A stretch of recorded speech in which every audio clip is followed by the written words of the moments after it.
আপনি কি নামাজ পড়ছেন জোহরের? নামাজ পড়েন না? নামাজ পড়ি।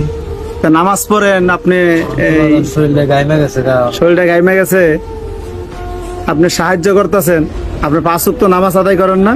পাঁচ ওয়াক্ত না পারলেও 2-3 ওয়াক্ত পড়ি বাবা। চেষ্টা করতে হবে 5 ওয়াক্ত পড়ার জন্য। তা আপনি সাহায্য করেন, মানুষ কি জন্য দেয়? মানুষ টাকা পয়সা কি জন্য দেয় আপনারে? আপনার কেন দেয় টিহা বলেন? আপনি ওদের জন্য দোয়া করবেন দেখে, এটার জন্যই তো দেয়। তা আপনি যে জোহরে নামাজ পড়লেন না? নামাজ পড়তে পারি না বাবা, শরীরটা গামা। হ্যাঁ, শৈল গামা। আপনি যদি নামাজ না পড়েন, আপনি মানুষের কাছে সাহায্য করেন, তা তো মানুষকে আপনি কেমনে দোয়া করবেন? আপনি তো আল্লাহর হুকুমই মানেন না। হ্যাঁ, এখন আপনি কি খাইছেন? কিছু খাইনি। কিছু খান নাই? ভাত খাবেন? ভাত খাওয়া যাবে। ভাত খাবেন? হ্যাঁ, এই দিকটা ঢুকেন, এখানে বসেন। এখানে বসেন।